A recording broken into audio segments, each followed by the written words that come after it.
everything will be good. Whatever the happening is for the good of the people of Manipur, and it's very regret to inform to you all the friends, like you won't be able to get him for today because he got some other engagement with the central leaders also. So like, you'll be late for today, and maybe you can give you the bike tomorrow. So Not BJP leaders are also present inside right now. There's a meeting going on. Yeah. You can send anything. Yeah.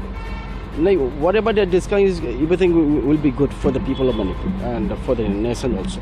And for today, he won't be able, people won't be able to get him because he's busy with the central leaders also. BJP leaders are there, and after that some other meeting with the legislators also. And after that he will be having meeting with the NDA partners also. So for that, in that way, it will be very late for today.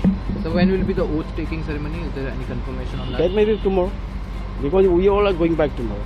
And so what is the plan of action once the government is formed, once the government is restored? For that though, I cannot say anything because same he has to do it. No, like I know the same, and I cannot say anything about it.